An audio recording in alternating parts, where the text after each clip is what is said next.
Ya,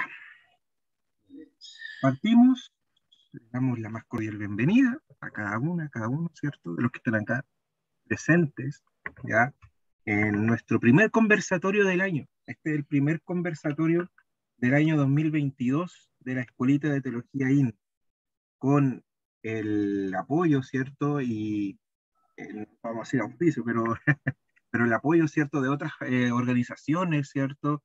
Sociales, teológicas, que también nos van a ir acompañando y nos han estado apoyando no solamente este año, sino el año pasado en todo este tema de los conversatorios, que es como nuestro momento central, ¿cierto? Como escuelita, para el tema de la difusión, para darnos a conocer quiénes somos, qué es lo que pensamos y sobre todo, qué nos pueden entregar las personas que nos están exponiendo, que nos están entregando sus saberes.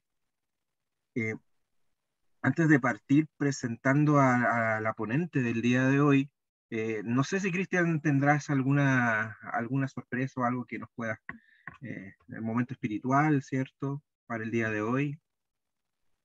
Y yo quería ver si me funciona esta cosa aquí. Voy a dar un segundo. Voy a contextualizar un poquito. Bien, nosotros desde hace un tiempo eh, venimos trabajando los conversatorios y como dentro de las metodologías, eh, la idea era tener un momentito como de espiritualidad. Y, y este año, particularmente, queríamos compartir con ustedes alguna reflexión en torno a... Yo quería usar los elementos, ¿no? El fuego, el agua, el aire, la tierra, como para recoger lo que ha sido la experiencia de los pueblos originarios, básicamente. Entonces, voy a ver si ahora me lo permite, si no te lo envío por el chat, Luciano, el link para que tú lo puedas proyectar. Algo me está ocurriendo que no logro. Ya, ok. Puedes compartir ese y dejarlo ahí mientras yo voy hablando. ¿Mm? Porque Perfecto. la idea es que podamos observar. ¿Sí? Eh, este momento quería comenzar en este ciclo que iniciamos, del cual estoy muy contento. Eh, Quería iniciar con esta imagen del fuego. Entonces, vamos a sentir el sonido del crepitar ahí. Déjalo correr nomás, y ya viene.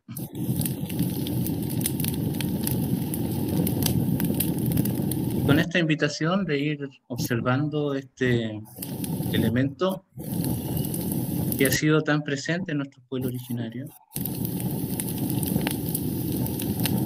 yo revisando un poquito antecedentes de la relación entre los pueblos originarios y el fuego, encontré una ceremonia que tenían los mexicas en México, donde se ponían en la noche las familias en las partes superiores y tomaban todos los artículos viejos que tenían que deshacerse de ellos, con unas máscaras, porque si no los espíritus les podían hacer daño, se ubicaban arriba, y los grandes sabios se subían a la parte más alta y hacían una gran hoguera de noche. Y había que tener un silencio profundo. Mientras se encendía esa gran hoguera, se hacían un pequeño corte en el lóbulo del oído y la sangre se la donaban al fuego. Y después quemaban todas sus pertenencias antiguas en ese fuego. Y uno creo que se invita a pensar qué es lo que hay, ¿no?, en esa mirada. Sobre todo si uno la contrasta con la mirada actual, que uno puede mirar este fuego, ¿no es cierto?, y explicarlo a través de los elementos químicos que allí te conjugan. Y además tener esa sensación de que uno puede controlar el fuego. Pero si bien es cierto, los pueblos originarios tenían esa mirada donde hacían el vínculo entre este elemento, por ejemplo, el sol. Por lo tanto, el fuego era de alguna manera un regalo de los dioses. Y en ese regalo habría una suerte de mensaje que se puede ir descubriendo. Y en ese fuego nosotros descubrimos, por ejemplo, nos permite dar luz, que nos da calor, que nos permite cocinar y por lo tanto transformar el alimento en algo agradable, si se quiere. En aquellos tiempos, ¿no es cierto?, también de defensa. Por lo tanto, incluso el fuego habla, porque ahora si uno guarda silencio, mira y escucha en el capitán, perfectamente podría decir que hay un lenguaje.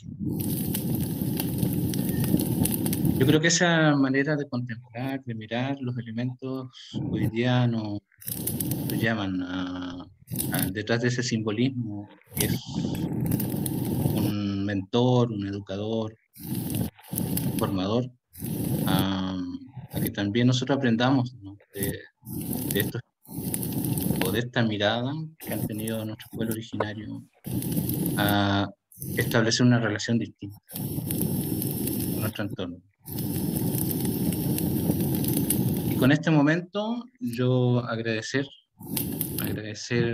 este inicio de ciclo con este conversatorio, los que estamos presentes, agradecer a estas entidades que desde el inicio del año pasado nos han colaborado, que han sido, en el caso de Amerindia, ¿no es cierto?, agradecer a Rosario por su cercanía, a Raúl, a Gloria con el Centro Ecuménico Diego de Medellín, a Mario y a todos los amigos de México con BEC, y obviamente a Silvia y todas las amistades del querido Bartolo y el Instituto Bartolomé de las Casas de Perú, que han depositado su confianza en este ciclo que se inicia, a Diego, a Andrea, a Tania y todas las personas que van a pasar por aquí.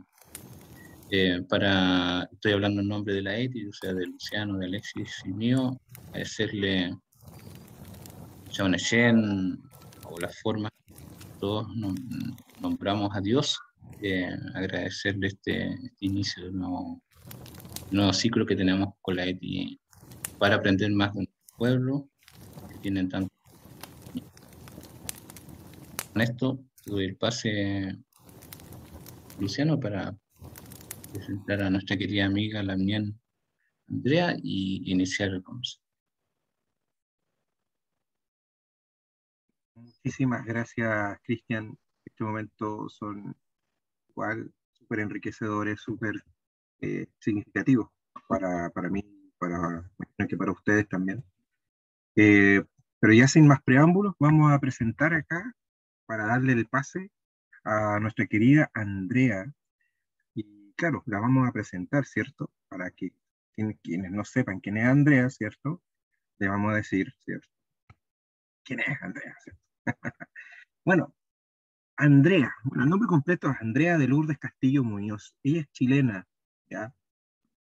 Campesina oriunda de Linares, trabajadora en la Universidad Católica de Temuco, integrante de Amerindia, Chile, licenciada en Teología, magíster en Estudios Interculturales y actualmente doctoranda en Estudios Interculturales. Sus líneas de investigación son la interculturalidad, ¿cierto?, el género y espiritualidades. Sus publicaciones recientes, ¿cierto?, como por ejemplo el 2021, Narrativas Sagradas, autobiografías espirituales de mujeres como prácticas culturales, como práctica intercultural, perdón, ¿ya? Y también como otro trabajo también publicado durante el 2021, Pensar el cuerpo femenino como diálogo de saberes, ¿ya? Que fue publicado también en revistas de estudios feministas, ¿cierto? O estudios feministas en Florianópolis, ¿cierto? Y bueno, la anterior es la revista Siwo de teología, ¿ya? Y revista de estudios socios. Bueno, sin más preámbulos, le damos el pase a Andrea. Gracias, Andrea, por estar aquí con nosotros. la palabra ahora es total, completamente. Gracias, muchas gracias. Gusto de verte, Silvia. Bienvenida. Sí, tanto tiempo desde aquel febrero. Eh, bueno, darles las gracias por este momento, por lo que significa eh, el darse un tiempo para compartirse y compartir experiencias, vivencias, caminos personales y también colectivos. Eso es importante. Y bueno, lo primero que me surge con respecto al fuego es que hoy fue una mañana bien trabajada por acá. Estamos terminando el verano, ya a las puertas de este otoño, y es tiempo de guardar leña, de cuidar la leña, porque se viene invierno y se viene frío y las heladas. De hecho, ayer en la madrugada tuvimos una helada bien fuerte por acá en este territorio. Y tiempo de guardar leña, y lo veíamos con los vecinos en la mañana, las vecinas, que estamos en esa, estamos juntando leña. Se espera lluvia para mañana y para el lunes, y ya nos quedan los pocos días de sol, entonces la leña hay que cuidarla seca. Y, y también me acordaba sobre todo de los chimilcos. Los chimilcos es una palabra de esta leña chiquitita que uno busca para encandilar el fuego, para iniciar el fuego. El chimilco se dice en mapudungún, a ese palito pequeño, seco, la leñita propicia para echar a andar el fuego. Y con eh, momento, ¿cierto?, inicial de Cristian, de encontrarnos y de mirar y de oír esta narrativa, este lenguaje del fuego, me acordaba también de estos palitos pequeñitos, que son fundamentales para que exista el fuego. Y hay que dedicarse harto a eso. Y en la mañana estuve en eso, estuve buscando chimilco.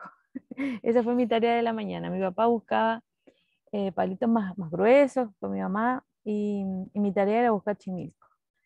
Y es fundamental. Bien, así, ¿cierto? Continuar quizás con esta imagen fogosa, cálida, íntima, de lo que significa también la leña, de lo que significa el hogar. Y tampoco puedo desconocer que me trajo a la memoria, al corazón, momentos tampoco no tan gratos de incendios y de falta de agua acá en el territorio, y lo hemos visto, ¿no?, en varios lugares. Entonces, da mucho para pensar. Eh, Somos nosotros 6, ¿cierto? Que estamos acá, en este espacio chiquitito. Perfecto. Bueno, Estamos entre amigas y amigos, entonces, como en medio de una fogatita. Yo les voy a compartir pantalla porque preparé un PPT. Yo no sé si quisieran ustedes compartir también qué les provocó el fuego.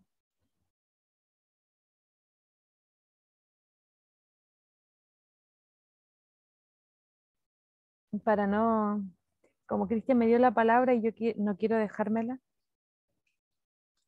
A mí me conmueve eso del fuego que habla, que ustedes han dicho, y esto de la leñita pequeña, chimilco, fuego potente y pequeños aportes diversos y pequeños para ese calor, ¿no? Ese compartir.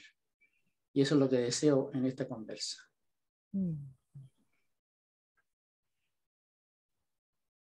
Bueno, yo primero, buenas tardes nuevamente. Entré un poco tarde, ya a la mitad más o menos de la fogata, pero cuando entré también sentí como acogida, calor, amistad, ¿no? El fuego también que va cocinando las ideas, los sentimientos, ¿no?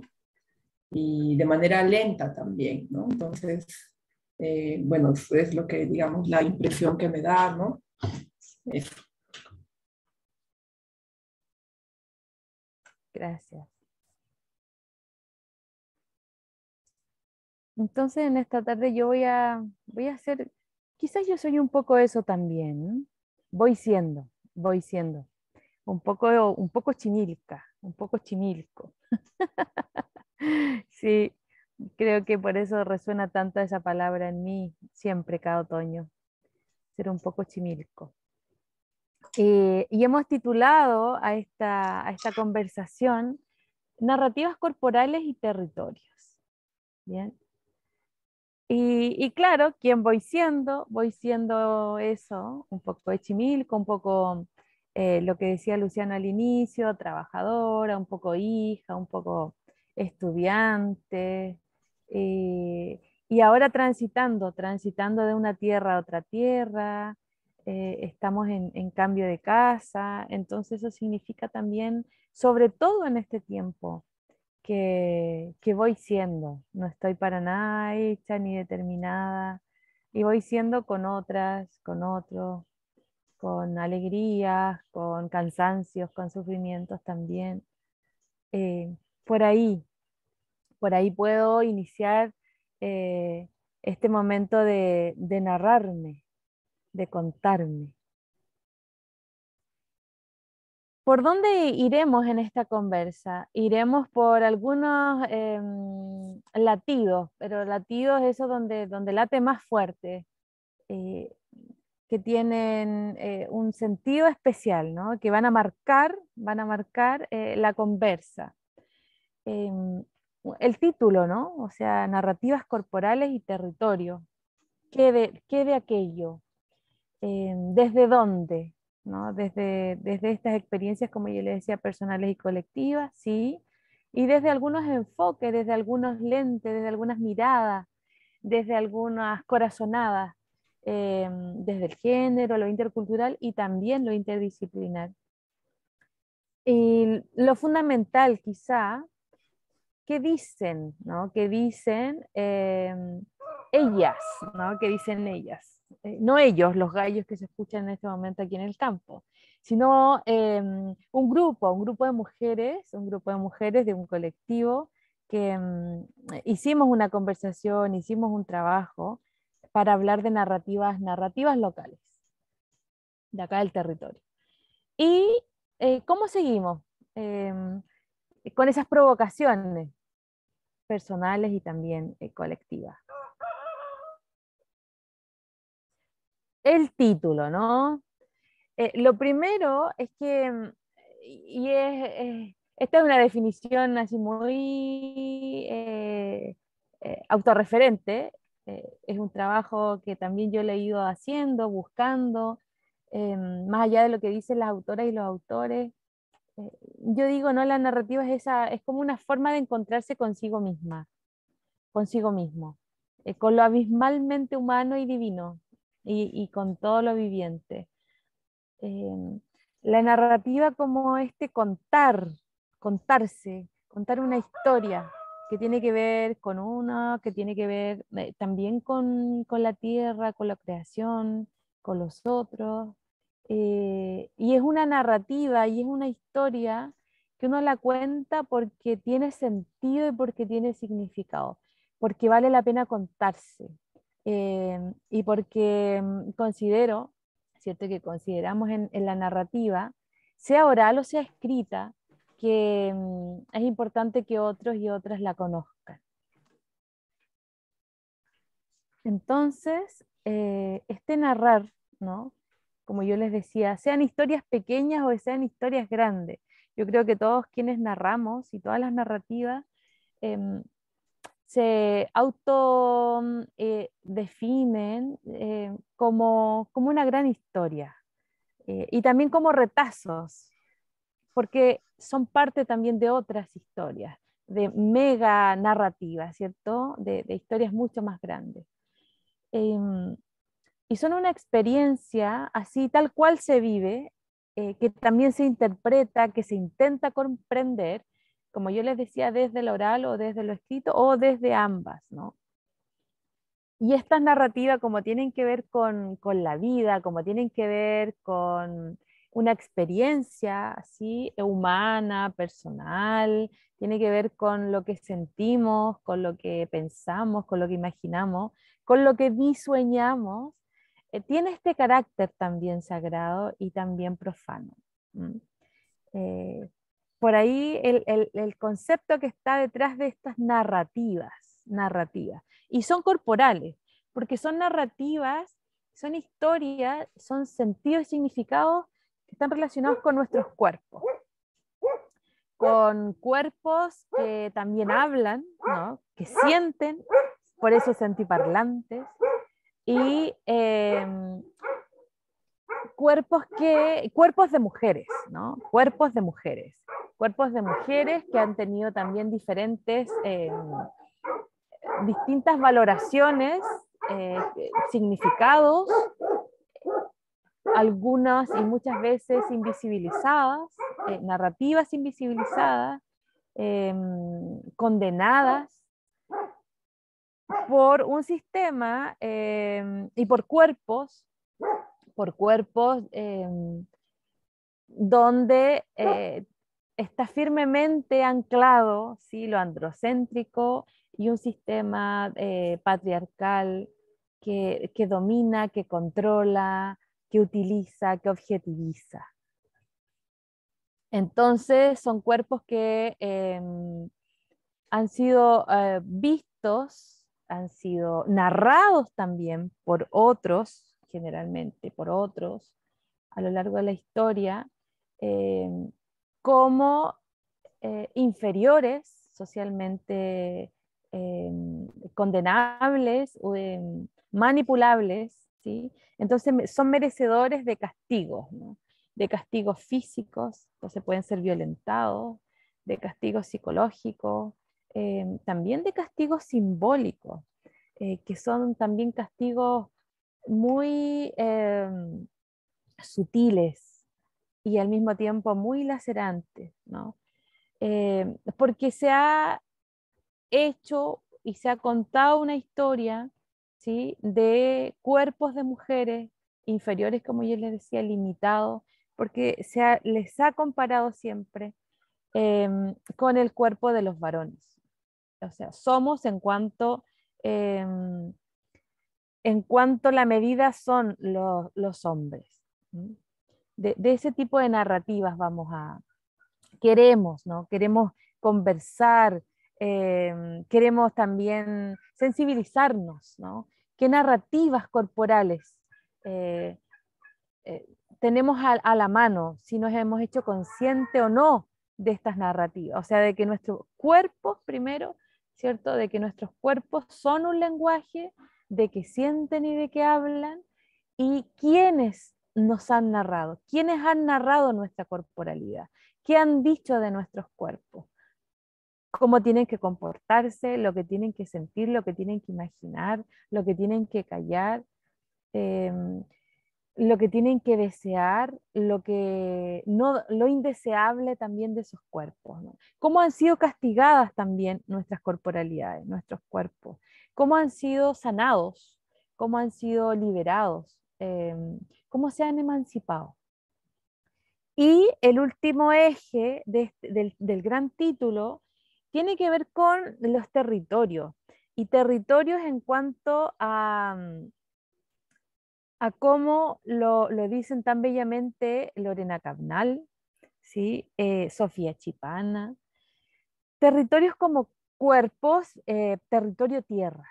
O sea, no separar, no separar esta corporalidad, esta materialidad nuestra, con también esta materialidad viva, que también es un cuerpo que se está narrando, que está diciendo, que está hablándonos, como es la tierra. ¿Ya? Entonces la idea es conectar las narrativas corporales, pero también con contextos particulares, con tierras, con territorios particulares. En mi caso voy a compartir un poco un conocer, una reflexión situada desde esta parte del Gualmapu, desde Temuco, desde esta zona de la Araucanía. Pero la invitación es a mirar también cada uno de nosotros dónde está, hacer siempre esta conexión con el contexto local, ¿sí? Para que también sea desde ahí una reflexión, un saber, un diálogo situado, ¿sí? Que no es solo discurso, que no es solo un conocimiento, un saber, sino que al mismo tiempo, como es situado, habla de una práctica concreta. Entonces, como habla de esta práctica concreta, podemos hablar, ¿cierto?, de opresiones o de liberaciones, de significados particulares o volver a significarlos y de reconstrucciones. Las violencias históricas y opresivas existen, tanto para mi primer territorio cuerpo, como también para mi territorio histórico, la tierra. Son palabras de Lorena Cabnal.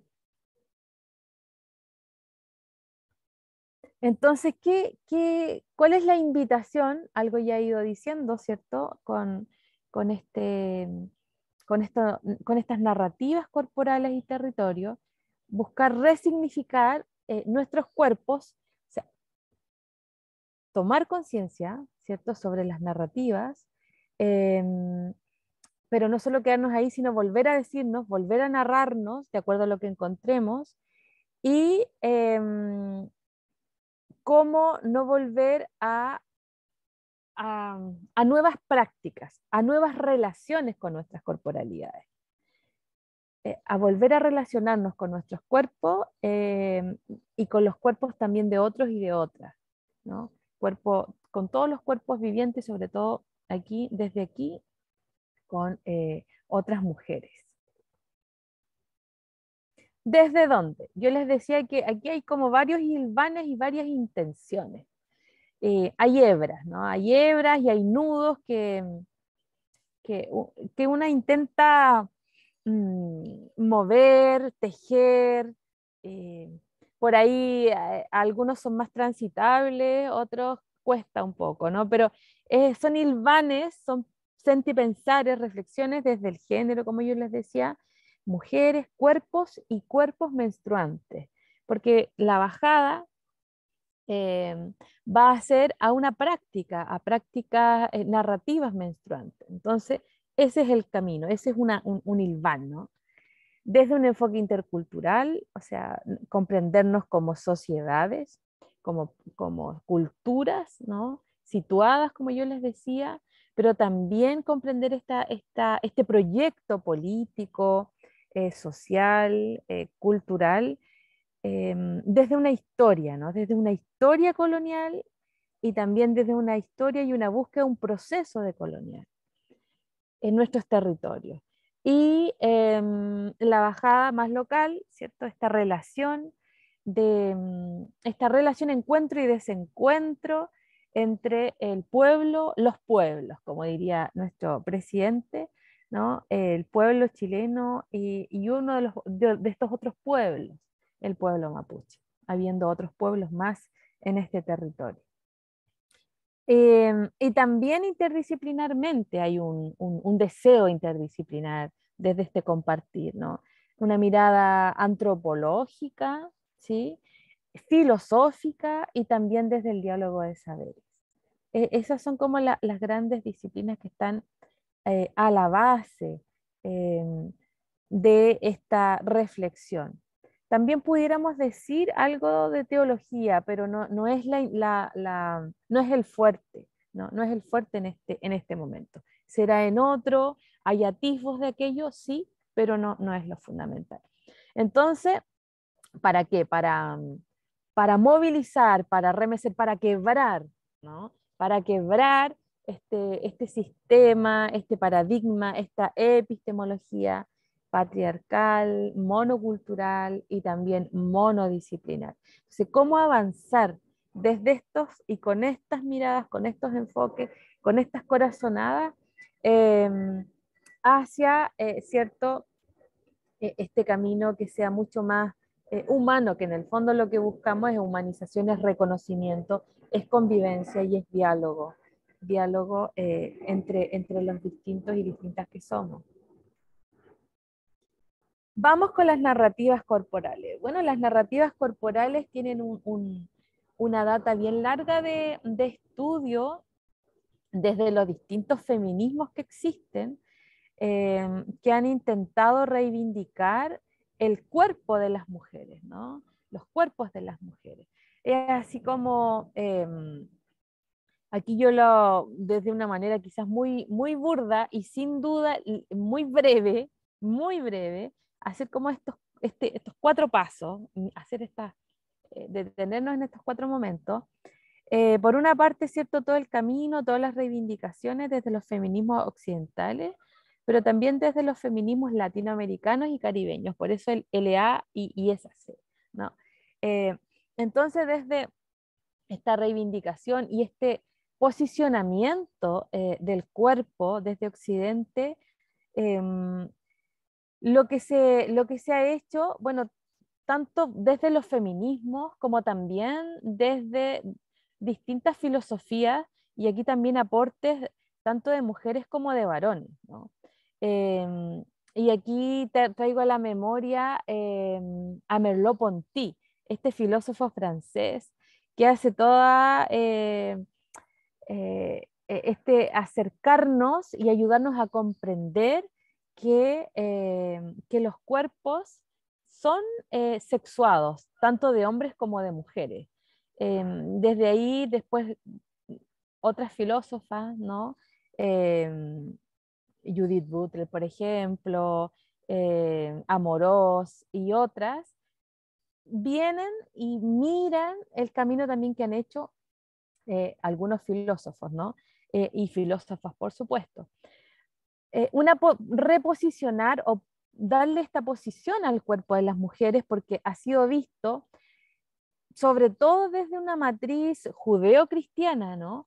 Este dualismo de cuerpo y espíritu. Entonces, como ha existido esta separación de cuerpo y espíritu, entendido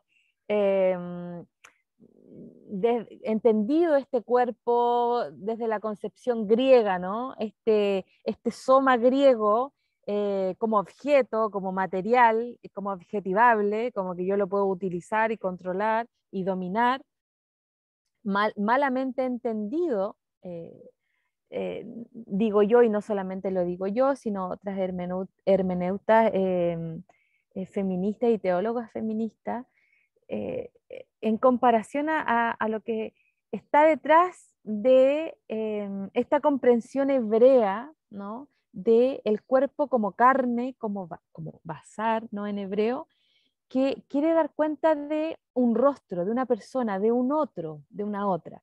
Entonces, estas malas interpretaciones, malas comprensiones, fueron profundizando esta separación y este dualismo cartesiano, ¿no? Por una parte el cuerpo y por otra parte el espíritu.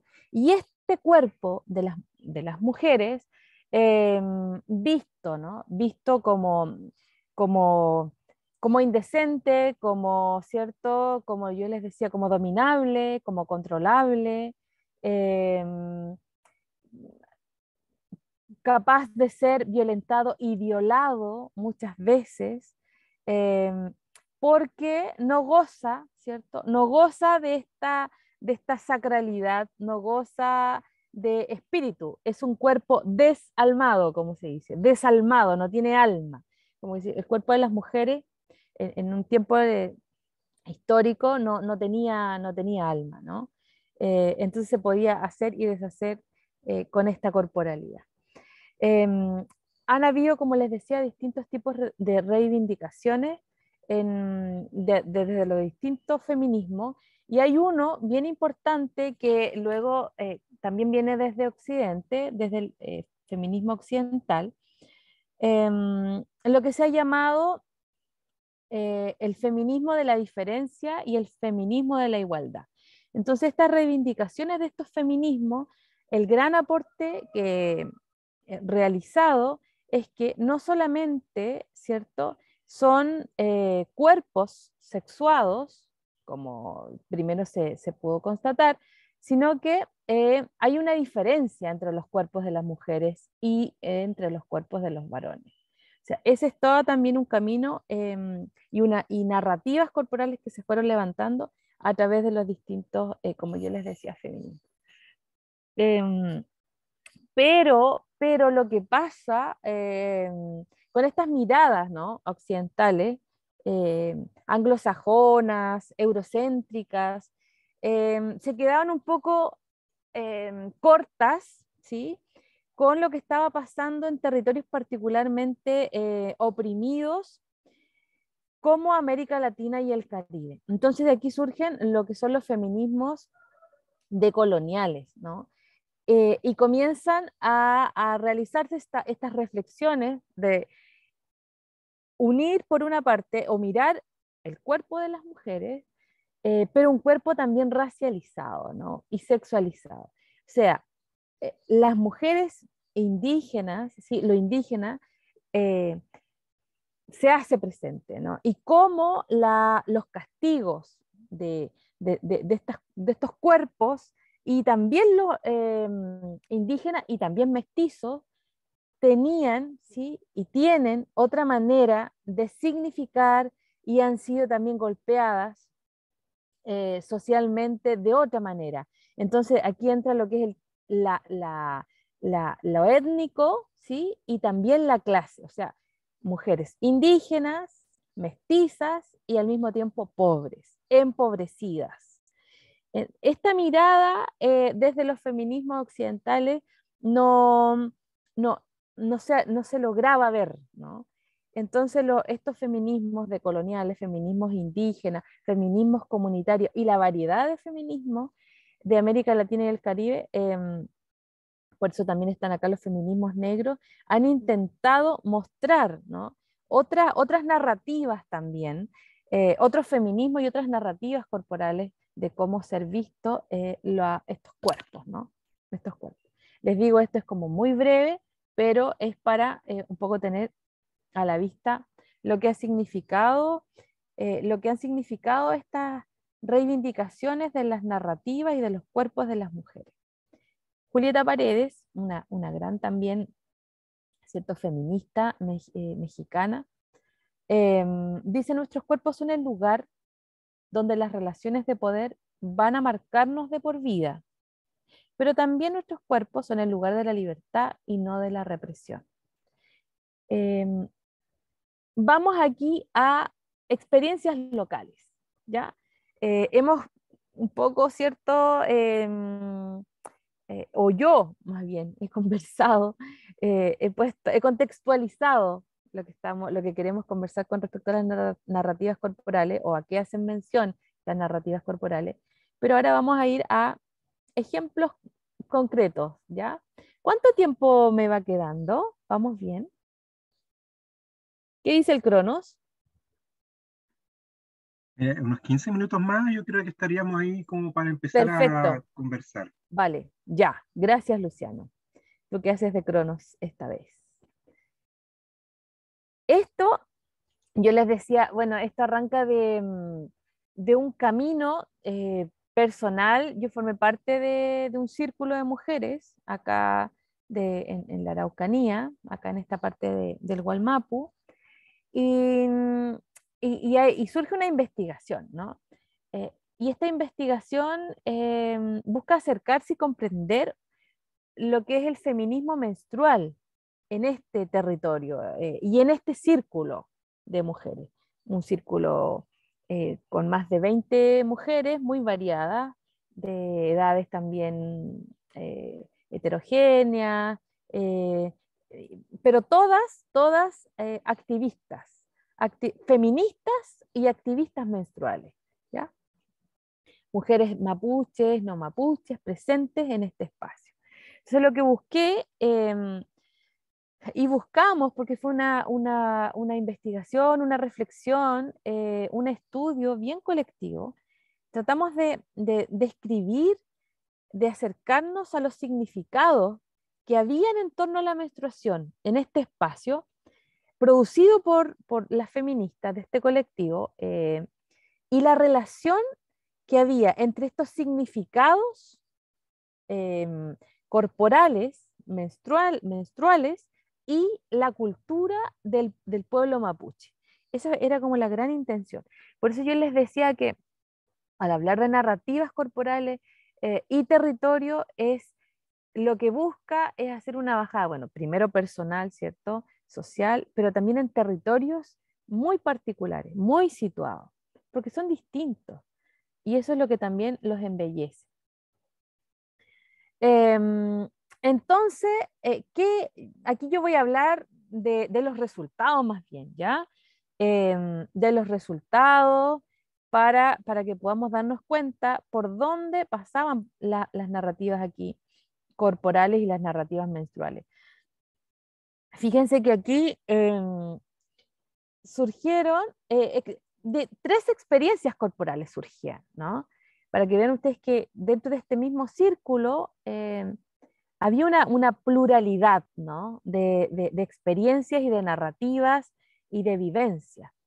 Por una parte estaba estos nombres, los fuimos, ¿cierto? Levantando entre nosotras, porque estos procesos yo los fui compartiendo con el círculo, ¿no? La primera experiencia fue transformándonos como y entre mujeres, luego castigando el cuerpo sangrante y transformación del cuerpo sangrante, ¿ya? Dentro de un gran proceso que lo titulamos Menstruando sin culpa ni castigo como un camino intercultural. O sea, ya el círculo era un espacio intercultural. Entonces, cómo esta temática y esta narrativa corporal menstrual podía ser un camino de diálogo intercultural, de convivencia entre mujeres. Bueno, estos procesos, estos 3 grandes procesos corporales y narrativas corporales dan cuenta de una cierta ceguera ante lo mapuche, fíjense, ¿ya? Ante lo local y una ceguera ante lo mapuche, ante lo histórico mapuche, ante la historia colonial mapuche. Entonces, las activistas, por una parte, viven esta transformación, ¿no?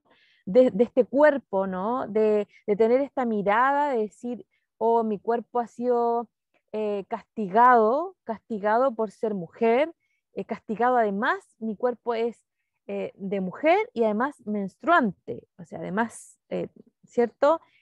Mes a mes sangra, o sea, ya con eso, ya he recibido un castigo social. Me siento una persona que recibió un castigo social. Está esa constatación, pero lo hacen con elementos de la cultura mapuche, ¿sí?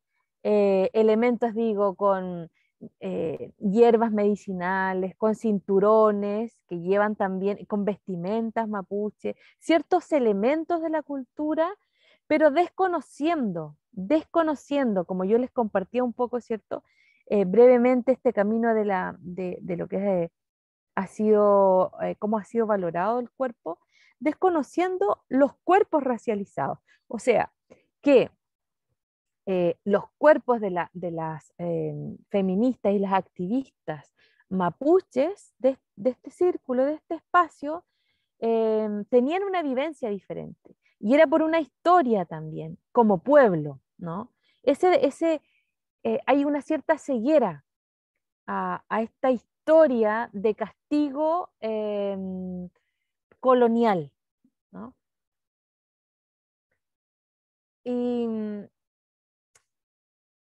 Y bueno, para profundizar en estos procesos y cómo se iba reflexionando, ¿no? Lo que iba apareciendo, estos significados diferentes, yo los logré, los agrupé, ¿sí? en distintas posiciones feministas también al interior del propio círculo. O sea, no solo estaban, ¿cierto?, estos procesos vitales, que algunas lo vivían como castigo, otras no, sino que se posicionaban, yo los nombré como distintos feminismos.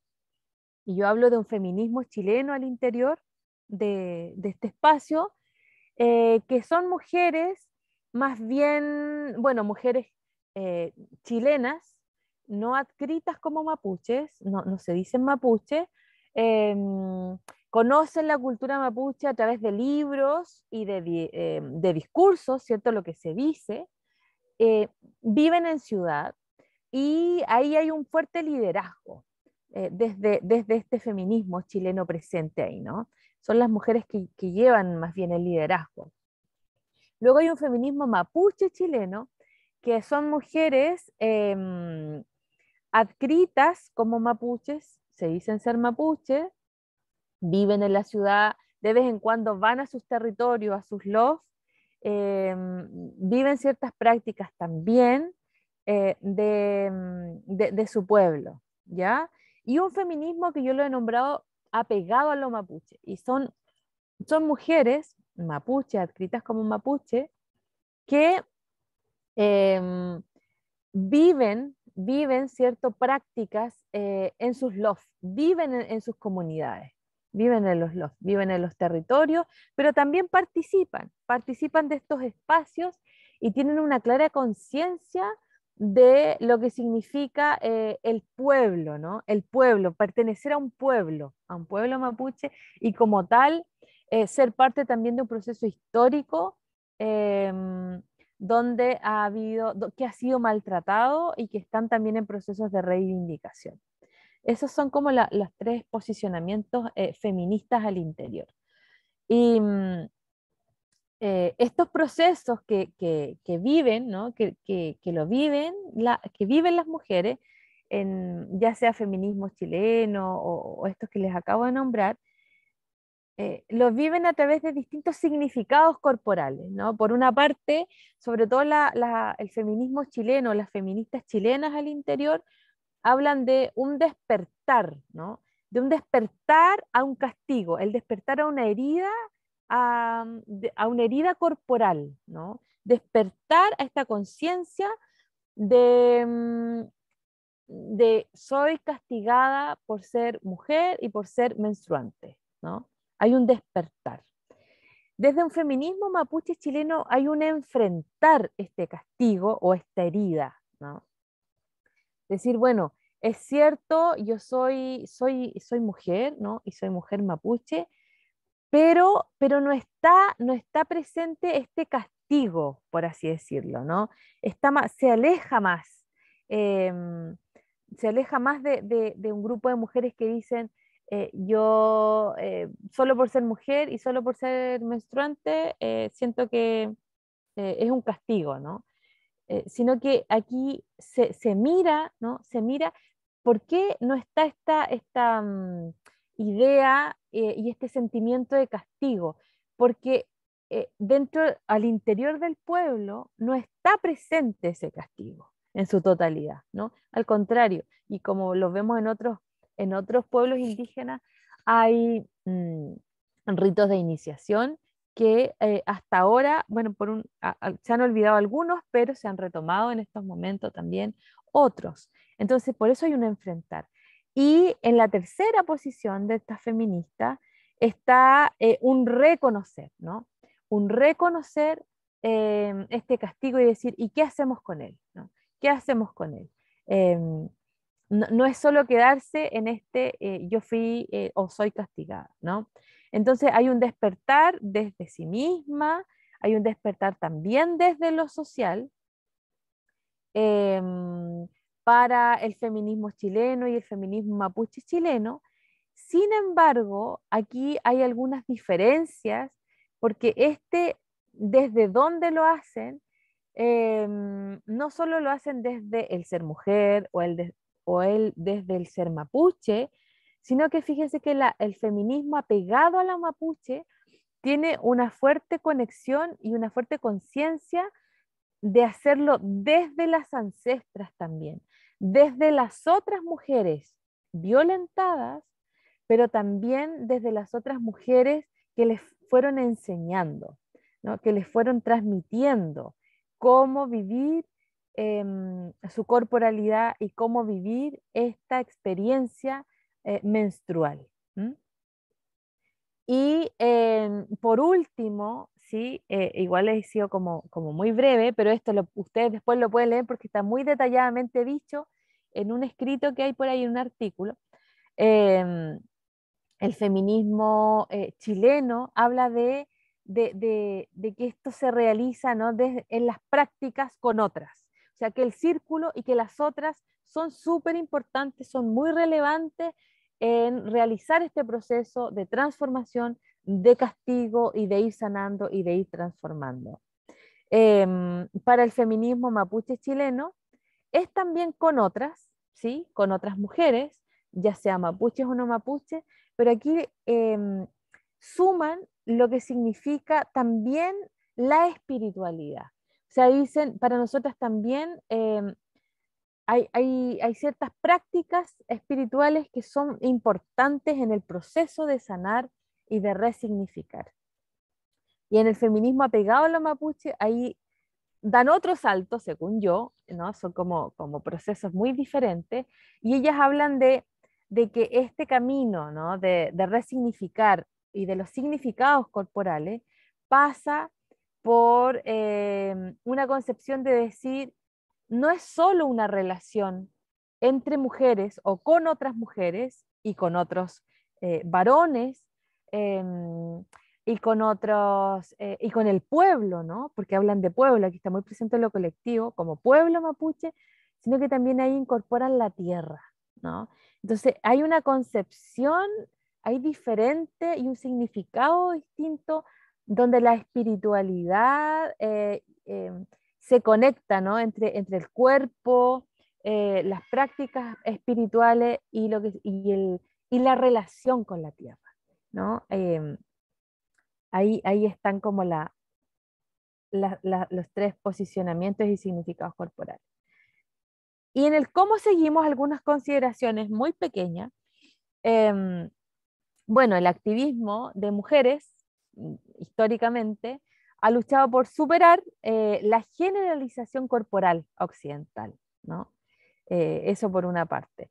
Las culturas indígenas ofrecen la posibilidad de concebir los cuerpos también de una manera holística y de incorporar experiencias, elementos como la tierra, como la espiritualidad, y así otras, ¿no? Y otras posibilidades. Ambos cuerpos han sido colonizados, ¿no? Y buscan descolonizarse también, pero lo hacen de una manera diferente. Pero aquí, sin embargo, no se asume la historia de castigo mestizo e indígena. Aquí en el círculo, ¿no? En el espacio que yo les puedo compartir, uno lo puede también llevar a otros, sin duda, a otras experiencias, alejándose un poco, como yo les decía, de este castigo racializado femenino. Se experimenta esta cierta ceguera ante lo mapuche o ante lo indígena, o una idea de desconexión, ¿no? Es una instrumentalización de lo mapuche, es una invisibilización, es una negación. Cuando lo conversamos no había conciencia, ¿saben? Y eso fue wow, wow, qué potente constatar qué narrativas estamos compartiendo y qué hay detrás de las narrativas de cada una, ¿no? Eso fue muy, muy valioso, ¿no? Se da una relación entonces bajo categorías occidentales, como son el patriarcado, violencia hacia las mujeres o causas externas, pero sin profundizar lo local y la historia personales y también como pueblo. Entonces, ¿cómo poner ojo? Y quizás es como quizás la gran invitación a nuevas colonizaciones contemporáneas, porque no nos damos cuenta a veces que usamos ciertos elementos, como yo les decía, alimentos, instrumentos, medicinas, pero olvidando y desconociendo totalmente una historia, ¿no? Una historia de opresión, de castigo, ahí muy, muy presente. Es una bella invitación y es una posibilidad de comprender el cuerpo como un diálogo de saberes, en un proceso descolonizador, de reconocimiento y, por supuesto, de sanación y de humanización. Por ahí, el compartir, las sugerencias, Muchas gracias, Andrea. las provocaciones, quizás. Sí, de hecho, abrimos la palabra, ¿cierto? Andrea también la ha abierto, ¿cierto? Para que podamos dar alguna resonancia, alguna impresión, alguna reflexión con respecto a lo que nos ha compartido Andrea, ¿ya? Así que aquel que quiera, siéntase libre también para poder compartir su apreciación, su reflexión, etcétera.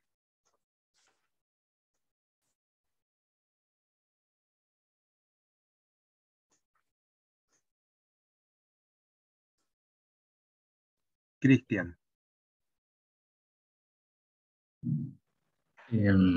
Todavía estoy masticando lo que compartió Andrea. Me gustaría hacerte una consulta. No sé si desde mi ignorancia, pero simplemente estoy intuyendo algo. Me llama mucho la atención este concepto de desalmado. Y yo tengo como una sensación de que la época contemporánea vive una suerte de pérdida de alma, si se quiere decir, ¿no? Sobre todo con la influencia de los medios tecnológicos y eso, ¿no? No sé si algo de eso ves tú en la experiencia que tú has ido como recurriendo con este conjunto de mujeres, y si tú ves que ahí también hay una suerte como de influencia cultural sobre, sobre esta poca capacidad de mirarse. Eh, por ahí va mi pregunta, no sé si logro Ya, darme a entender. puede ser. A ver, lo primero que me surge es que, claro, cuando uno dice, este es un desalmado, em, yo creo que los desalmados, el gran desalmado ha sido un sistema patriarcal muy instalado por todos lados. em, y quizás por donde yo ando, que son estos colectivos de mujeres, yo creo que no somos desalmadas. Nos han narrado desalmadas. O sea, sin duda lo que tú dices es verdad, ¿no?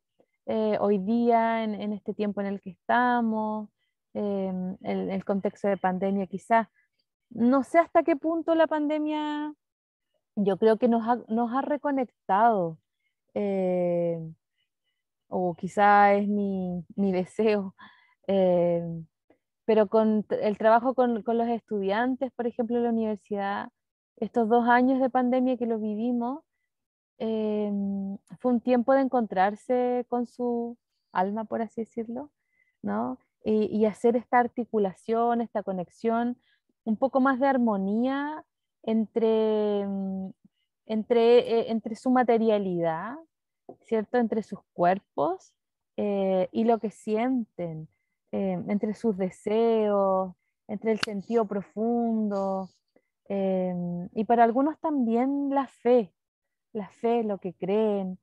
Y, y en los espacios con mujeres, eh, yo creo que es una vuelta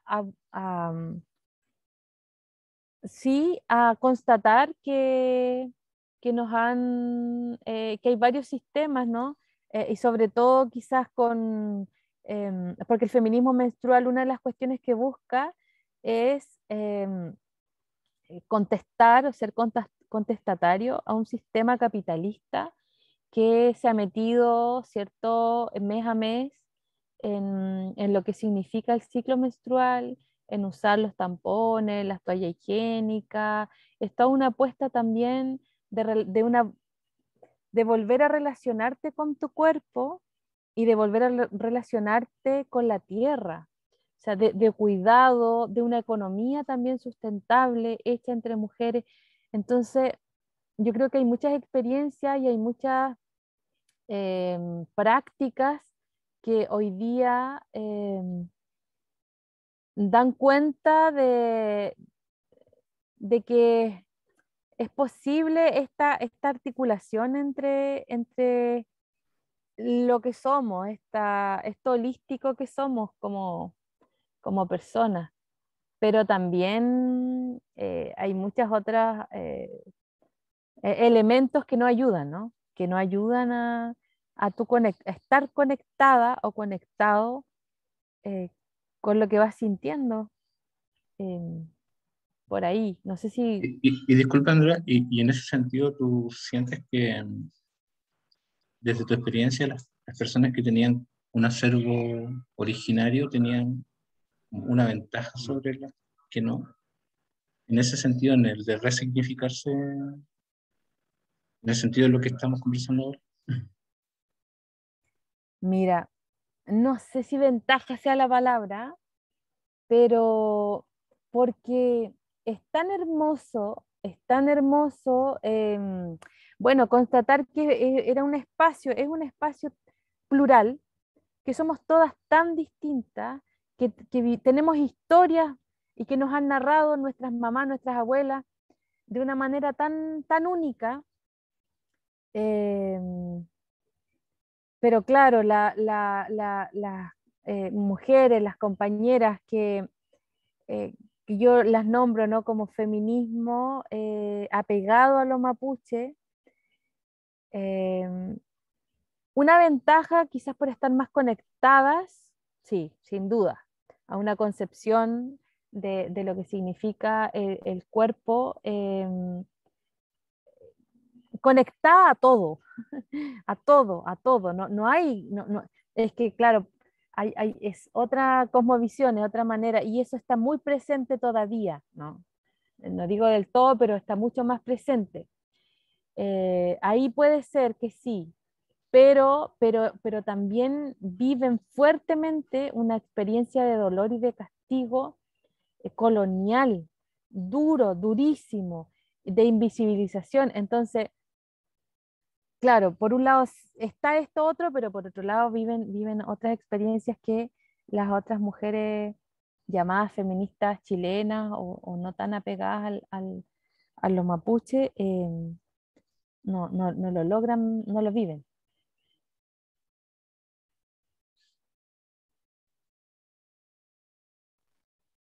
Gracias. Voy a aprovechar también de dar mi apreciación también. Bueno, me llama profundamente la atención este tema de los feminismos, porque algo que pasa en todas las áreas del saber, sobre todo en este último tiempo y en el contexto actual latinoamericano, que se dan estas maneras de pensar. eh, no sé, pongo un caso, hay teologías que, bueno, eso todos lo sabemos, que hay teologías que vienen de Europa, que tienen perspectiva europea, occidental, ¿cierto? Digámoslo también colonial, y hay teologías también que tienen esta visión también eh, de orden decolonial, o sea, que nacen desde una experiencia aquí mismo en América Latina y también en otros lugares del tercer mundo, digámoslo así, como África o Asia. Lo mismo pasa con los feminismos, y eso me llama mucho la atención. Eh, Desde tu experiencia, Andrea, no sé si has sentido, bueno, algo de eso mencionabas con el tema del feminismo menstrual, ¿cierto? De esta dimensión menstrual de lo femenino. ¿Has sentido, en cierto modo, el choque, ¿cierto?, entre los feminismos que vienen desde Europa con las reflexiones feministas decoloniales que transitan por los territorios, ¿cierto?, de nuestra América y sobre todo de Chile, más específicamente todavía en el Gualmapu. Algo de eso mencionabas, ¿cierto?, cuando hablabas de estas visiones y cómo se iban relacionando y se iban pensando el tema de la menstruación, pero en otros aspectos, en otras situaciones, se han sentido esos choques, se han sentido o ha existido algún tipo de diálogo, quizás no tan agresivo, o sientes tú que también existen ciertas desaveniencias o desconfianzas dentro de las maneras de pensar lo femenino, tanto del que viene de afuera, digámoslo así, como el que se estila y se manifiesta dentro, por ejemplo, del mundo mapuche, de las comunidades, del mundo indígena? Sí, yo lamentablemente soy una mujer muy colonizada eh, y he intentado hacer hacer camino de descolonizarme, especialmente con categorías, con conceptos, em, de cómo vamos nombrando, de los símbolos que usamos. En verdad es un intento porque cada vez yo misma choco con todo lo que significa eh, una episteme occidental. Y, y claro, esas diferencias son cortocircuitos que lo he vivido, así como desde cognitivamente, así fuertemente, porque eh, conversando con otras mujeres, ¿no? Mapuche y también no mapuche, hay distintas posturas, o sea, hay una pluralidad inmensa, inmensa. Así como se dice que, claro, al interior del propio pueblo mapuche hay muchas, ¿cierto? Maneras de actuar, territorialmente son distintos. Entonces, eh, feminismo mapuche propiamente tal, hay algunas que lo reivindican, que hablan de feminismo mapuche. Yo diría que pocas. Yo diría que acá en el territorio se habla poco de feminismo, de lo que significa feminismo. Quizás ahora un poco más, un poco más. Eh, claro, por ahí han hallado, ¿cierto? Desde una postura de lideresa, mapuche, mujer, política.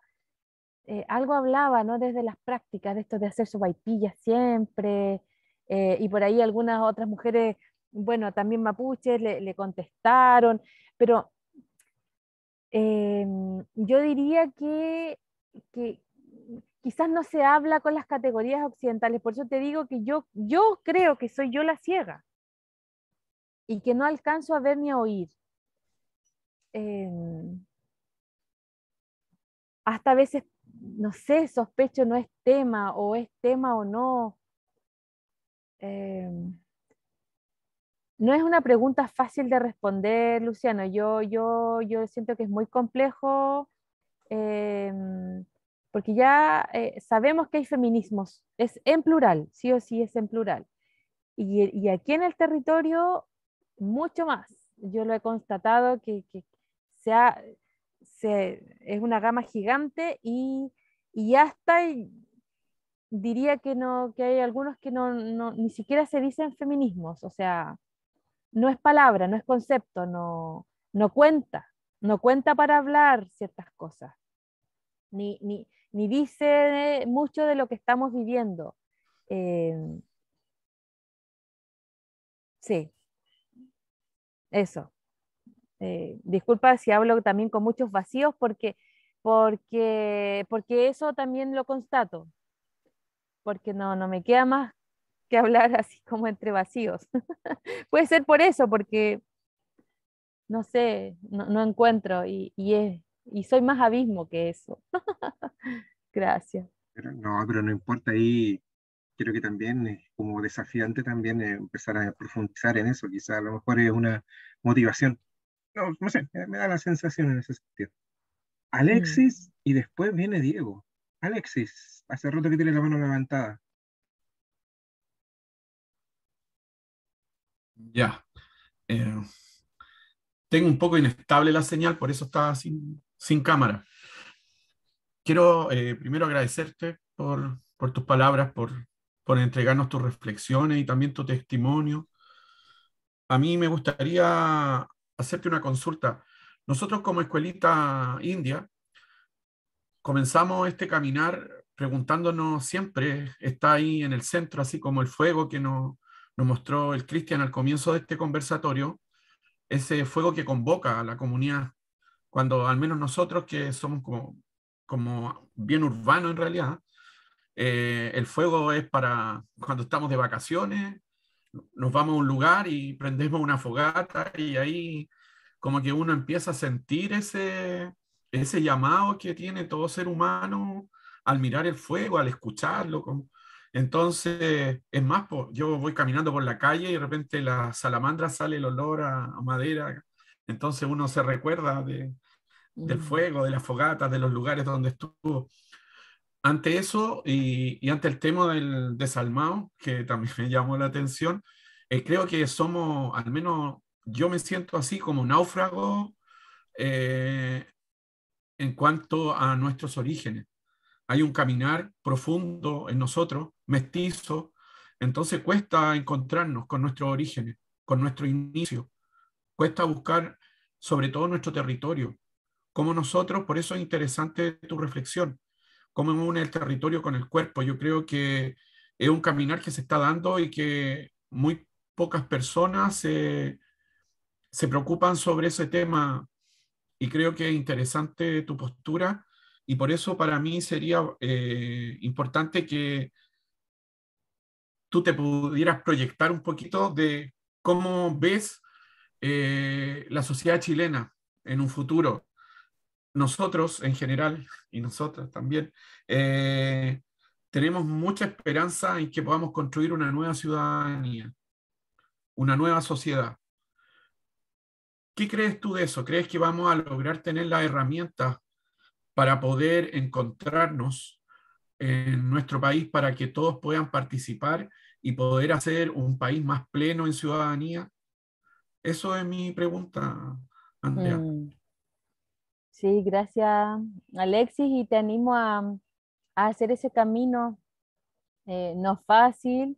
Yo creo que estamos, yo igual me siento todavía en eso, siempre como asombrándome de lo que voy descubriendo de mi historia, de mi tugún, desde allá de donde yo vengo. Entonces, no pares, no te detengas en esa búsqueda, y creo que la apertura y el conectarte a tu cuerpo y a tu territorio y a los cuerpos de tu familia, a los varones, a las mujeres de tu familia, de tu love, es fundamental. Eso conversábamos, eh, mira qué increíble, porque con respecto a la pregunta que tú haces, antes de ayer hablábamos con el lonco José Quidel, Lincoleo. Entonces, justamente, ¿no? Pensando en un tema que queremos, una clase magistral que queremos hacer, decíamos, estamos en un tiempo de transformación social, con deseos de tener una nueva constitución, de tener una nueva convivencia, eh, y ahora, ¿cierto? No solo ahora, pero también una nueva relación y convivencia con el medio ambiente, con la tierra. Eh, y la visita, ¿no? La visita de la ministra Isquia al territorio, como que todo eso lo juntábamos y, y decíamos, ¿no? Que es fácil también, y en la propia universidad, ¿no? Un principio y un valor, como es el respeto y el valor por la diversidad. ¡Wow! Tremendo, tremendo valor. ¿Y cómo nos cuesta tanto? ¿Cómo nos cuesta tanto?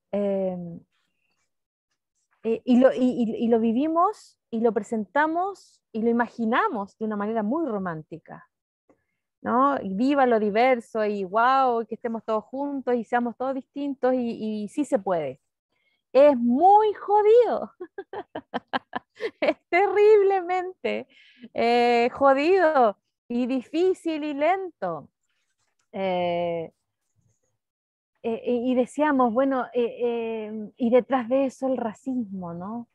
Un racismo presente en los discursos, en las prácticas se deja ver, en lo simbólico, por ahí se van dando pasos, pero ¿a qué voy con eso? Que quizá, llevándolo a lo que estaba compartiendo, quizás como sociedad estamos más cerca de un feminismo chileno, ¿no? Como todavía,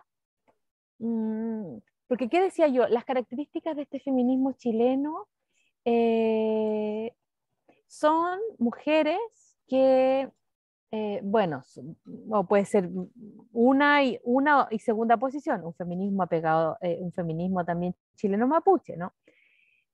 Más de libros, ¿no? De conocer la diferencia y conocernos entre pueblos desde discursos y desde lo cognitivo, eh, incluyéndonos todos, incluyendo los propios estudiantes en el aula, ¿no? Y que dicen, oh, que sí, que bueno, profe, mire, la diversidad, pero en el fondo seguimos siendo homofóbicos, seguimos siendo racistas, en la práctica, ¿no? Eh, entonces creo que yo lo vislumbro bien lento, pero quizá como con la esperanza, ¿no? Como dice Boris, vamos lento porque vamos lejos y es un proyecto, Alexis, y eso a mí me entusiasma. Y yo apuesto por eso desde la revolución molecular, como diría vos, ¿no? Desde esas prácticas muy chiquititas, desde los pequeños pasos, como diría también Ronaldo Muñoz. Em, entonces, y algo también bello que dijo nuestro presidente, y no vamos solos. Eso también es maravilloso porque hay otras y otros que están haciendo camino. Y eso da mucha esperanza y uno dice que tampoco anda tan perdido. Entonces, eso, Alexis, yo creo que por ahí eh, vamos. Gracias.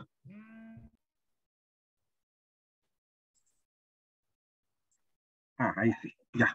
Gracias, Alexis, por tu reflexiones. Diego, Diego tenía la manito levantada hace rato. Andrea, tú me has golpeado diciendo soy ciega y estoy entre vacíos.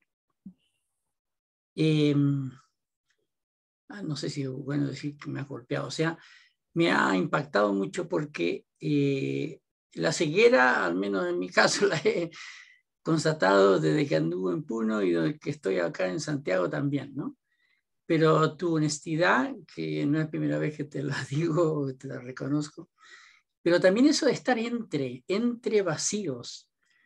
Este tiempo es de silencios, vacíos, búsquedas, ensayos. Pero en fin, yo quería comentar dos cositas y conversarlas contigo, ¿no? Una sobre cuerpos y otra sobre sangre. En lo de cuerpos, como creo que todos estamos bien alarmados y heridos, ¿no? Por la manera como a los indígenas se les consideró cuerpos sin alma, ¿no? Pero también a los afrodescendientes, porque había toda esa cuestión de bautizar indios y negros, pero era bautizarlos porque supuestamente no eran hijos o hijas de Dios, ¿no? Entonces no tenían realmente el alma todavía, tenían su cuerpo, ¿no? Entonces había que echarle agua y bueno. Ahora, en lo contemporáneo, yo creo que uno de los dramas grandes es que a mujeres y a los marginales se les considera cuerpos sin pensar. O sea, pueden ser cuerpos que gritan, que hablan mucho y el machismo siempre decimos, ¿no? Las mujeres hablan demasiado, en fin. Pero el asunto es negar no solo, digamos, la fuerza vital, que sería el alma, ¿no? Sino que negar la capacidad de encarar lo cotidiano, pensándolo, conversándolo, en fin, ¿no? Todo lo que... Yo creo que eso es algo que nos es difícil encarar hoy día en estas perspectivas descolonizadoras, porque eso significa dejar de pensar de una cierta manera y comenzar a pensar de otras maneras, ¿no? Entonces ahí significa renuncia y autocrítica y todo eso es medio complicado. Pero eso en cuanto a cuerpos. En cuanto a sangre, a mí tu reflexión, que también la vi en el trabajo que escribiste junto con otras personas, me suscitó una serie de preguntas sobre el cristianismo sangriento en que se nos ha inculcado la tradición cristiana, ¿no? Entonces, las figuras sangrientas de Jesús, la Madre Dolorosa con unas espadas que le atraviesan el cuerpo. Bueno, ¿cómo ves tú ese asunto de que se ha conectado sangre, olvidando que es una sangre, tú decías cuerpos castigados y cuerpos, bueno, violentados, ¿no? Pero en la historia humana, ¿no? Tantos cuerpos realmente golpeados, o sea, con latigazos y con desprecio y con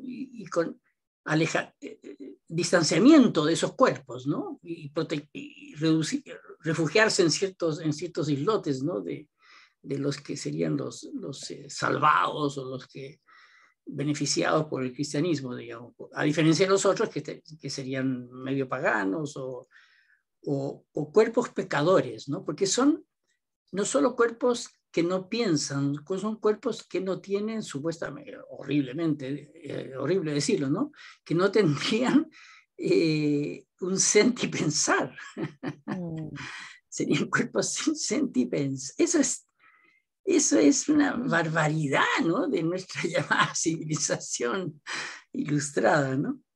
Pero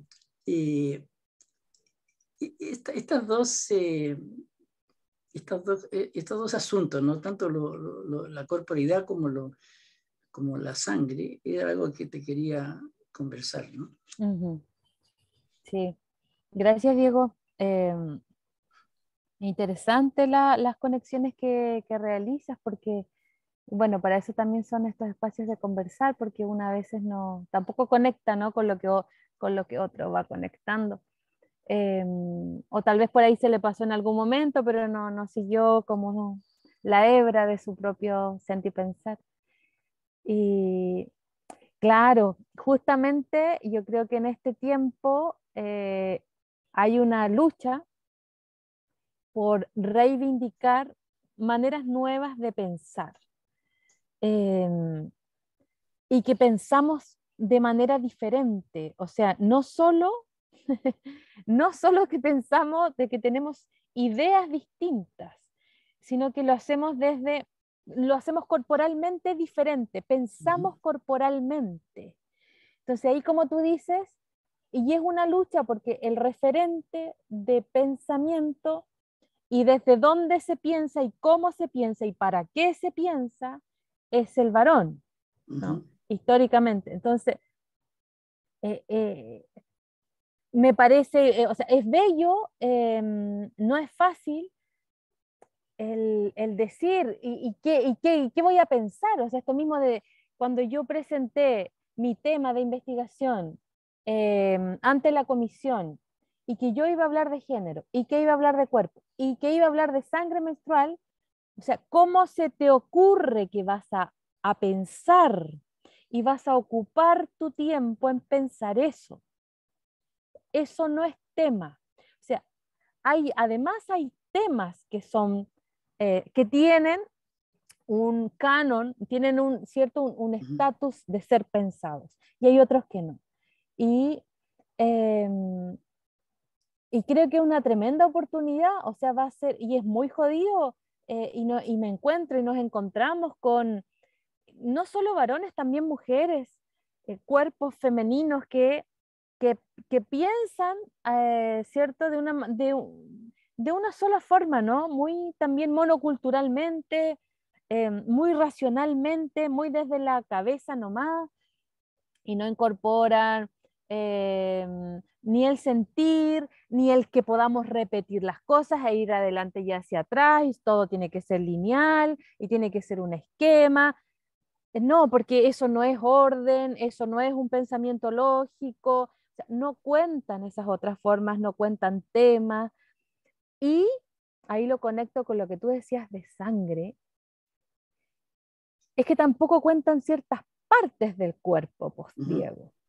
Entonces, la vagina es un temazo, ¿no? Porque por ahí sale la sangre, ¿no? Y es una sangre que sale sin violencia, diferente a la que tú nombrabas, ¿no? Acostumbrados a esta sangre del crucificado que fue golpeado, que fue azotado, una sangre y además producida por otros, ¿no? Y por otros hombres. Esa sangre es aceptada.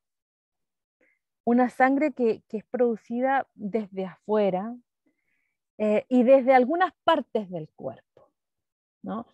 Las manos, los brazos, o sea, toda esa fuerza de macho que yo puedo ejercer sobre otro y te puedo golpear, cachuchear y todo lo que significa, eso es aceptado socialmente y tiene lugar, y esas partes del cuerpo, como yo te digo. Y la vista, ¿no? La vista, por ahí entra esa sangre, ¿no? Esa sangre cruenta, salvadora. Y ahí está relacionado también con el placer, que no nos hemos hecho tampoco cargo del placer, de lo que significa el desear, de lo que significa también la masturbación, de todos esos temas tabú que están ahí, ¿no? Están en los genitales, están en esa parte escondida, en ese lugar maldito, de donde surge la vida, paradojalmente, ¿no? Como hoy día escuchaba el periodista en Alerta, del Mega, ¿no? Que estaba súper enojado, se levantó súper indignado por las marchas de las niñas y les hablaba a los varones y les decía, y ustedes que se han olvidado de dónde nacieron, quién les parió, de qué lugar vienen. Entonces, ¿cómo de nuevo no mirar de frente esos lugares, esas partes del cuerpo, ¿no? La vagina, el pene, y qué hay ahí, qué narrativa hay ahí, ¿no? ¿Qué pulsaciones existen ahí? ¿Cuánta vida, cuánta energía, cuánto espíritu, cuánta espiritualidad existe en ese lugar? Y como te digo, y es también yo lo aprendí en el feminismo menstrual, que es una sangre, y lo aprendí, y luego cuando ya lo aprendí, lo constaté, y lo constato aún, todos los meses, ¿no? Ay, si supieran ustedes, varones, esa sensación, no exenta de dolor, sobre todo para algunas, algunas le sufren bastante con lo que significa la menstruación y es dolorosa, pero es tan suave, es un bajar, ¿no? Es una sangre que baja tan delicadamente que, no sé, wow, me asombro de una manera así, y es así que yo la miro, ¿no? La miro y digo, wow, aquí sí que hay vida, aquí hay salvación, aquí hay ternura, hay un equilibrio, cuánta armonía existe ahí en esa narrativa, y tan olvidada, eh, tan invisibilizada, no sé, tan mal vista y que huele mal y todo eso. No, lo que pasa es que la toalla es la que nos hace sangrar más para que compremos más, es la que provoca esos olores. No es una sangre que huela mal. em, entonces, hay mucho que aprender de ese lugar y de esa sangre, ¿no? De esa sangre.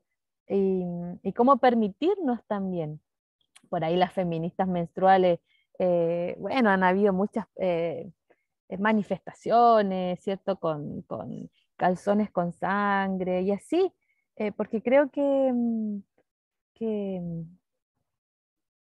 es una oportunidad también para encontrarse, y no solo nosotras, ¿no? También los varones. Cuando yo conversaba con mis profesores, les conversaba estos temas, y con mis compañeros varones que tenían sus hijas, sus esposas, sus compañeras, eh, me decían pues que no lo habían pensado, no lo habían visto así, y es una oportunidad. Y también entre nosotras, algunas mujeres, Andrea, sí, algunas mujeres me decían, o sea, pero ¿cómo vaya a hablar de eso? O sea, porque claro que nos han narrado, nos hemos creído el cuento, y ahí también tenemos que resignificar. Mm. ¿Puedo decir una palabrita más? Diego, dígalo nomás. Es que tú comenzaste con una frase, voy siendo. No dijiste soy, dijiste voy siendo. Y por las trayectorias que tú hablas y lo que está ocurriendo en ese círculo de que formas parte, mi sensación, mi impresión es que ustedes están siendo, y me parece que en Sudamérica estamos siendo. Y el proceso que estamos protagonizando, que está llevándose a cabo en Chile, y creo que también en Perú y en otros lugares, vamos siendo. No es por amarrarme a dos palabras, pero es muy diferente a soy. Y voy siendo y estamos siendo, que es otra manera de decirlo, ¿no? En el estar, ¿no? Porque estamos en la tierra, bueno, en fin. Pero yo encantado de este intercambio, y ustedes creo que imaginan, ¿no? Que yo tengo problemas los días sábados, justamente más o menos a esta hora, porque, por ejemplo, hoy día me toca un encuentro muy grande con muchos abuelos, abuelas, papás, mamás, niños, niñas, en fin.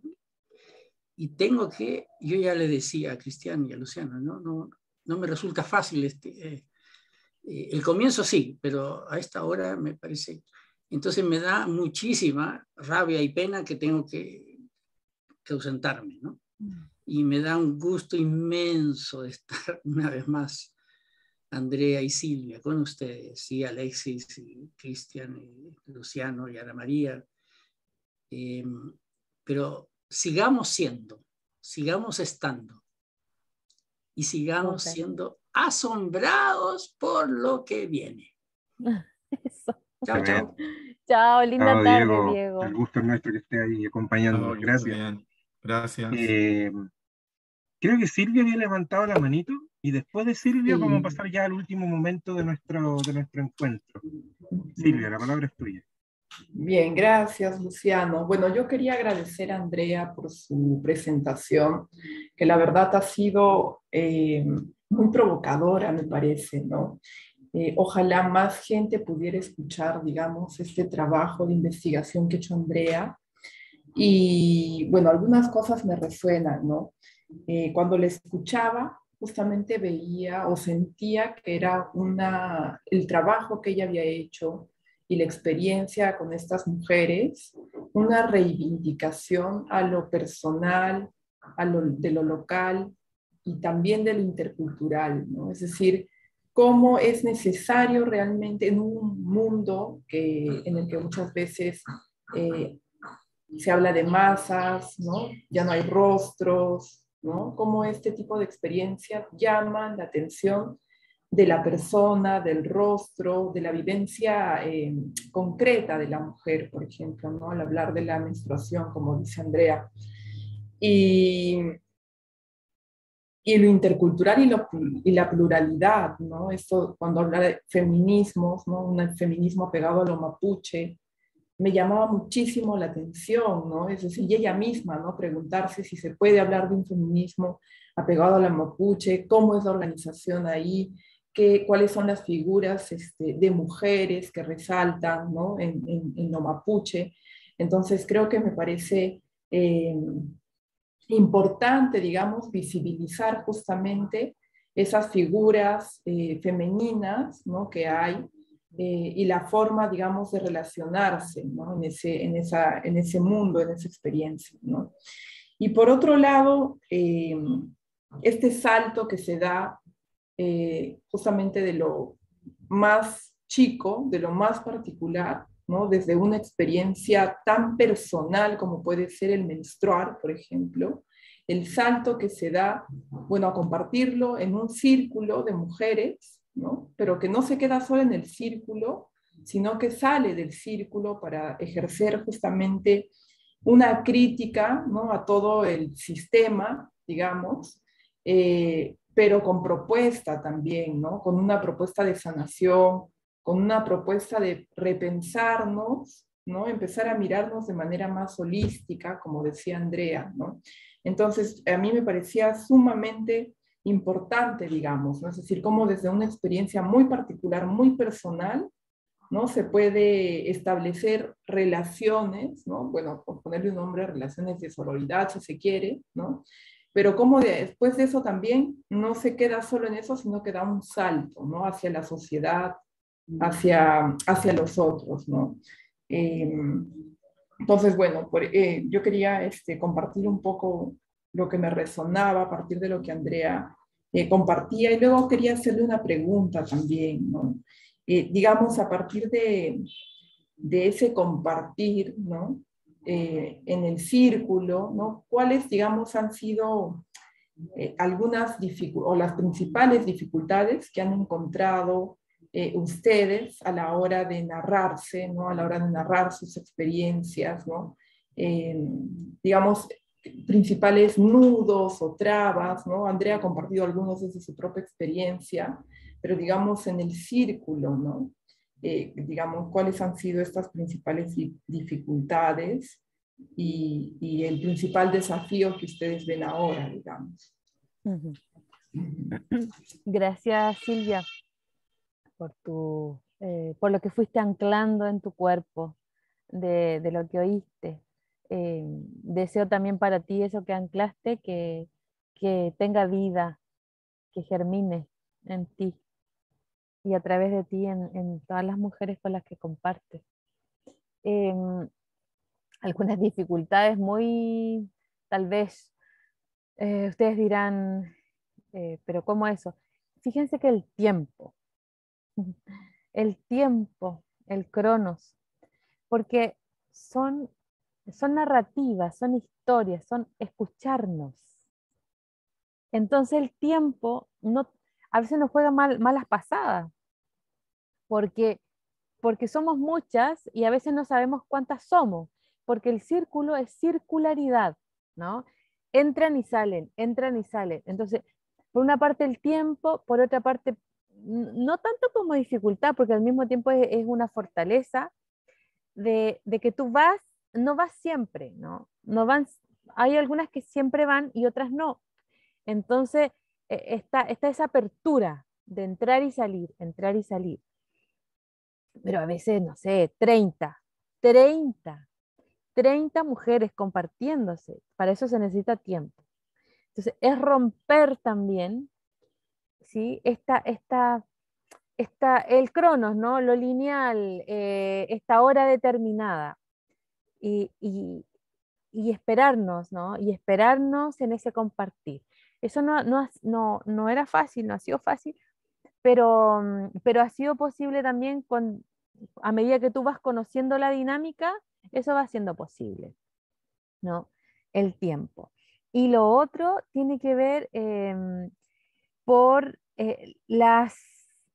quién lidera el círculo, porque es un liderazgo que también va circulando. No son siempre las mismas, ¿no? La circularidad es en todos los sentidos. Entonces, eso tampoco es fácil. Tampoco es fácil el compartir la lideresa o compartir el poder, ¿no? Pero, digo, en la medida que tú vas conociendo la dinámica y la lógica del círculo, eso es posible. Y lo otro es que también es ir soltando, ¿no? Aprendiendo a soltar y a transitar, a circular. O sea, oye, si no puedes estar siempre, porque estos son en lunas llenas generalmente, se circula, si no puedes estar siempre, no pasa nada. O sea, como también sacarnos esto de que siempre tienes que estar. No, no siempre tienes que estar. No, porque no siempre vas a poder estar. Y eso no significa que nos vamos a juzgar, ¿no? Entonces, eso también es un cambiar ciertos hábitos, ciertas concepciones de lo que significa formar parte y de lo que significa circular, estar en movimiento. Y estar en movimiento significa que a veces se puede y a veces no se puede. Así de simple. Y uno de los grandes desafíos eh, pasa por la constatación de cómo, a ver, cómo asumimos o cómo comprendemos, en el caso acá del círculo, esta historia colonial presente, presente en el grupo, entre que habita, ¿no? Que está habitando, que está habitando en esta circularidad, no solo esta diversidad de historias, sino que una historia súper potente y muy actual, y falta de reconocimiento como es la historia de opresión y de violencia sistemática hacia el pueblo mapuche. Eso sigue siendo un gran desafío.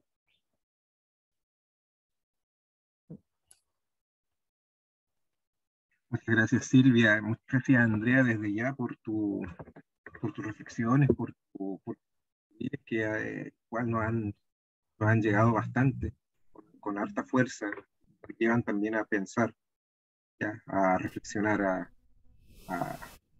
a entrar también y a comprender y sobre todo a vivenciar también, incluso desde lo masculino también, esto de la vivencia del feminismo, ¿cierto?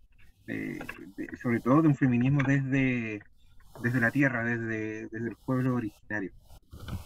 Bueno, para ir terminando ya este encuentro, yo le quiero dar el pase a Alexis, ya, para que nos pueda compartir aquello que nos tiene preparado para este momento. Alexis, la palabra es tuya. Ya, gracias. Mira, bueno, nos toca el último momento, que es un momento de, digamos, de presentar, eh, darle espacio como al arte, a la cultura, desde los territorios. Entonces, yo quiero invitar a la Ana María Rojo. Yo no sé si ella puede hablar y presentarse un poquito para después el Cristian nos pueda mostrar el video que preparamos para este conversatorio. Ah, ya. Luciano lo va a presentar. Ya, listo. Entonces, no sé si Ana María puede hablar, si no, yo cuento quién es la invitada de hoy. Parece que no tiene audio ella. Está desde lejos. No, ya.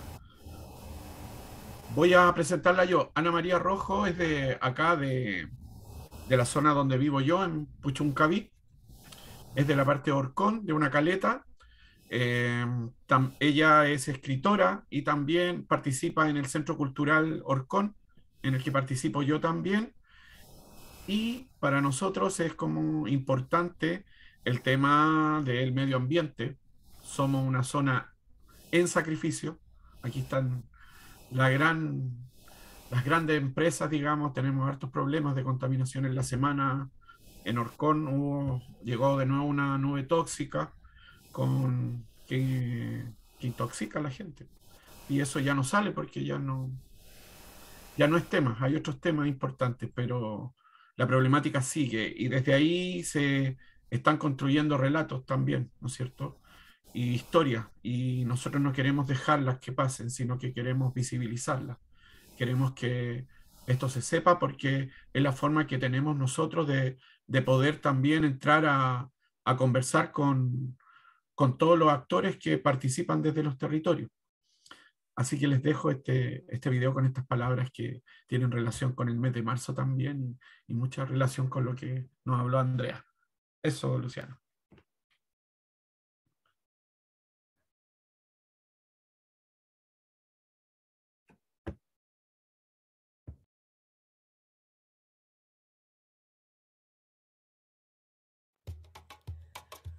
Día Internacional de la Mujer. El 8 de marzo es para nosotras una fecha de conmemoración, reconocimiento y una sentida reflexión sobre la participación de la mujer en las diferentes esferas de la sociedad. Brindar tributo a las obreras, en su mayoría migrantes, en la ciudad de Nueva York, que paralizaron sus faenas por mejoras salariales. Fueron ellas las precursoras en institucionalizar el Día Internacional de la Mujer Trabajadora.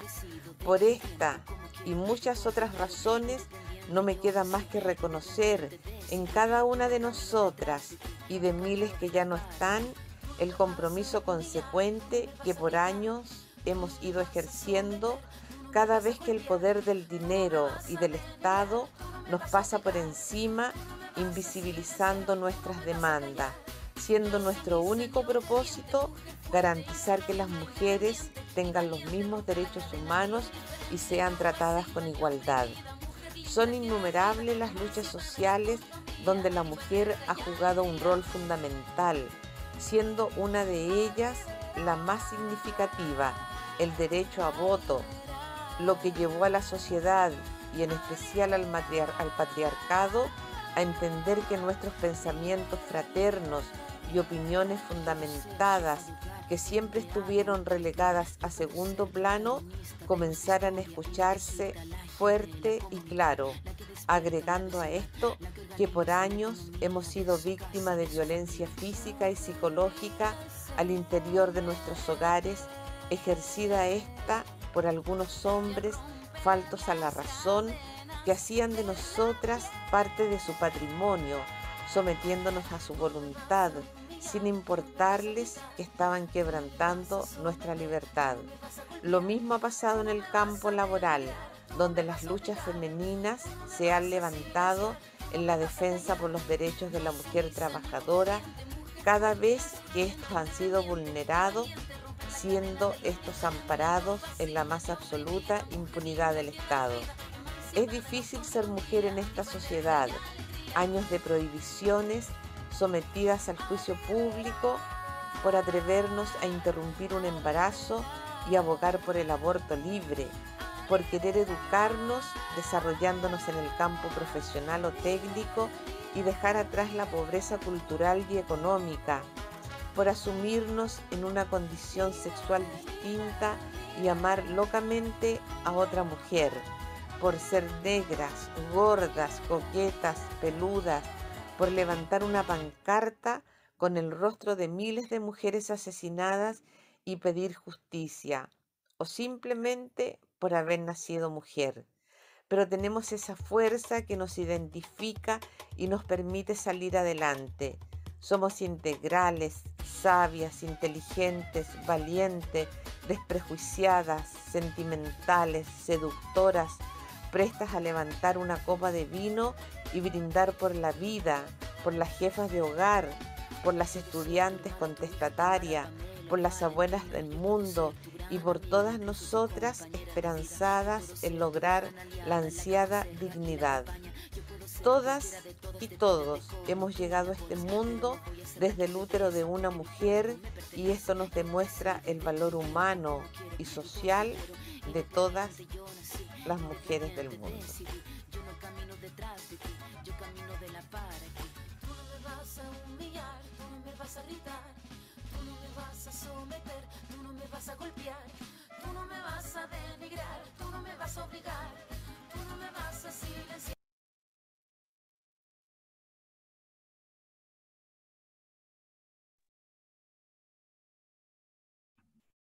Muy bien. Ese era el texto y, bueno, algunas imágenes ahí que acompañaban y que nos regaló, digamos, la Ana María. Eso es, chiquillos y chiquillas. Gracias. Muchas gracias, Alexis. Bueno, ya para finalizar este espacio, primero, bueno, darle las gracias a Andrea por su ponencia, por su compartir, por entregarnos estos hilos de saberes que nos llevamos, ¿cierto?, a nuestro piuque, ¿cierto?, a nuestro corazón, a nuestra vida y a nuestra reflexión también. nos llevamos a nuestros territorios, lo llevamos a nuestras realidades para seguir, haciendo tejido, porque las hebras de lo femenino, ¿cierto?, son fundamentales para nuestra realidad, para nuestro mundo, para los pueblos originarios más aún. Quiero darle las gracias a todas y a todos los que han participado el día de hoy, a los que han estado acá, ¿cierto? Y los dejo desde ya invitados para la próxima, ¿ya? Creo, si no me equivoco, sería el 2 de abril, ¿cierto? 2 de abril, ¿cierto, Cristian? Tenemos que conversarlo con el Diego por el tema de los tiempos, ahí, pero ahí Ya, les vamos a estar avisando con el debido perfecto. tiempo. Bueno, gracias, Cristian. Bueno, ya están de más consabidos de que va a ser Diego, ¿cierto? Nuestro querido Diego Ira Rázaval, el que nos va a acompañar la próxima ocasión. Y bueno, sin más, les envío harto Nehuel, harto abrazos para ustedes, cariño, ¿cierto? Harta ternura, ¿ya? Y bueno, gracias. Chaltu, Chaltumay, Eucayal con Eucayal. Puché. Gracias. Ya. Chao, chao. Chao, Chao, chao. Chao, Silvia. muchas Chao, Moria. gracias. Gracias, Chao. Ana María.